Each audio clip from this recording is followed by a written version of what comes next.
यस्तो अब राष्ट्रिय स्वतन्त्र पार्टी र रवि लामिछानेको बारेमा कुरा गर्दा वर्तमान राजनीतिक परिस्थिति पछिल्लो समय राष्ट्रिय स्वतन्त्र पार्टीले अप्रत्याशित रूपमै चुनावमा हैन गत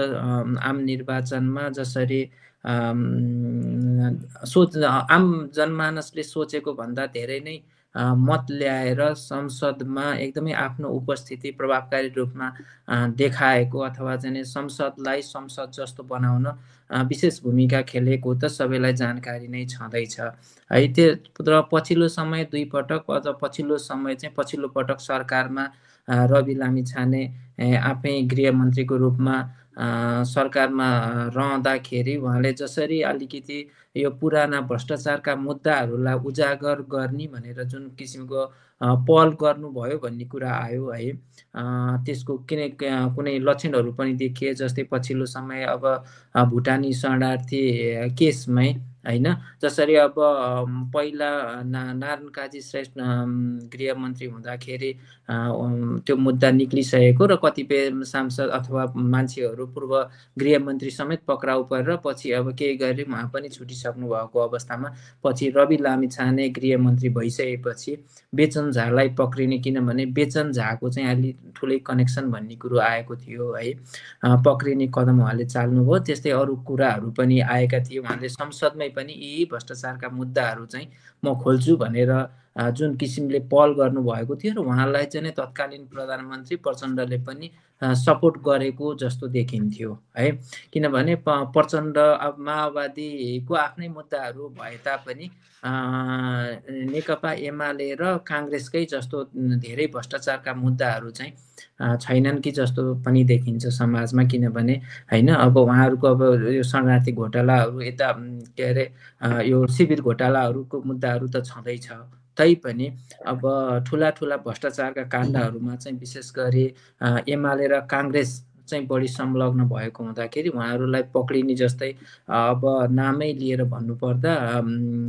वर्तमान परराष्ट्र मन्त्री आर्जु राणा देवाललाई नै पक्रिने तहको तयारी भइसकेको अवस्थामा रातारात उहाँ एमाले र काङ्ग्रेस मिलेर तत्कालीन सरकार गिराउने काम भयो भन्ने कुरो पनि भयो है। त्यसपछि उहाँहरूले चाहिँ रवि लामिछानेलाई, विशेष गरी काङ्ग्रेस एमालेले रवि लामिछानेलाई शत्रुकै रूपमा व्याख्या गरेर अलिकति राजनीतिक प्रतिशोध नै साँधिएर मुद्दाहरू पनि लगाउनु भयो हैन। सहकारीकै मुद्दा पनि खासमा अब रवि लामिछानेको उहाँको उहाँ दोषी हुनुहुन्न भन्ने नहोला हैन। कुनै चरणमा अथवा जीवी राईले ल्याएको पैसा कसरी ल्याउनु भयो भन्ने कुरो उहाँलाई पनि जानकारी थियो होला वा थिएन होला, त्यो आफ्नो ठाउँमा भयो हैन। तर पनि अब त्यो ग्यालेक्सी मिडियाको प्रबन्ध निर्देशकको हैसियतमा उहाँको जिम्मेवारी कति थियो, त्यो अब कम्पनी ऐन अनुसार उहाँलाई दोषी गराउन मिल्ने विभिन्न प्रावधान हुँदै पनि उहाँहरूले सहकारी ऐन अन्तर्गत नै मुद्दा लगाएर त्यो पनि अब सम्पत्ति शुद्धिकरणसम्म पुर्याएर सङ्गठित अपराध र सम्पत्ति शुद्धिकरण जुन चाहिँ नै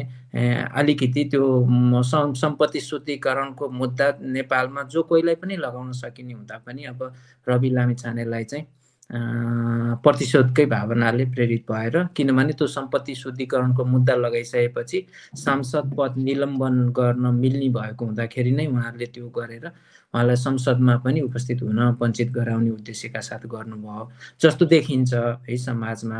अब पछिल्लो समयको अब यो के अरे यो उच्च अदालतमा सरकारले निवेदन दिइसकेपछि, किनभने त्यस्तै प्रकृतिका मुद्दाहरूमा जस्तै अब हैन बालकृष्ण खाँडलाई जिल्ला अदालतले छोडिसकेपछि अथवा चाहिँ उच्च अदालतले छोडिसकेपछि सरकारले अब फेरि अपिल गरेर हैन उहाँलाई थुनामै राख्नुपर्छ त भनेन हैन। त्यस्तै अब रवि लामिछानेको केसमा चाहिँ सरकार आफै नै अलिकति प्रोएक्टिभ भएर उहाँलाई थुन्नै पर्छ भनेर जस्तै अब सुन्नमा आए अनुसार अब रूपन्देहीमा भएको मुद्दामा पनि हैन देशभरिका काठमाडौँबाटै सरकारी वकिलहरू हैन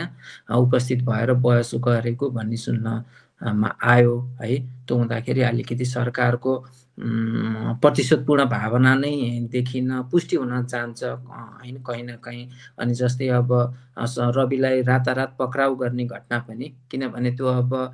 अदालतको पूर्ण पाठ पनि राम्रोसँग नआइसकेको र अदालत नहुँदाखेरि त्यो भोलि पक्राउ गर्दा पनि नबिग्रिने अवस्थामा, किनभने उहाँले अब भोलिपल्ट चितवनमा म बोल्ने छु भनेर घोषणा गरेको, यसले के बोल्छ भन्ने पनि भएको हुनसक्छ है। यावत कुरा हुँदाखेरि अब यस्तो भयो। अब थ्रेड चाहिँ अब विशेष गरी काङ्ग्रेस एमाले र माओवादीलाई पनि अब रवि लामिछाने लगायत राष्ट्रिय स्वतन्त्र पार्टी र अन्य नयाँ पार्टीहरू पनि, जस्तै सिके रातको पार्टी भयो होइन, तराई केन्द्रित पार्टीहरूमा अब सिके रातको पार्टी र अहिले रमेश के अरे रेशम चौधरीको पार्टी होइन, जसरी थ्रेडको रूपमा नै अहिले पुराना पार्टीहरूको रूपमा देखा परेको जस्तो देखिन्छ। र विशेष गरी अहिले पछिल्लो समय त अब बालेनलाई पनि टार्गेट गरेको जस्तो नै देखिन्छ है। नयाँ शक्तिहरू चाहिँ पुराना शक्तिहरूको चाहिँ अलिकति किनभने उहाँहरूलाई अब यो नयाँ शक्तिहरू शक्तिमा आइसकेपछि, नयाँ राजनीतिक दलहरू शक्तिमा आए भने हाम्रो के हुन्छ भन्ने नै निश्चित नभएको हुँदाखेरि आफूलाई चाहिँ हालको डरको भावनाले नै त्यो गरेको जस्तो देखिन्छ। जस्तै अब पछिल्लो समय त अब राजावादी आन्दोलन र राष्ट्रिय प्रजातन्त्र पार्टीलाई पनि त्यही नजरले हेरेको जस्तो देखिन्छ।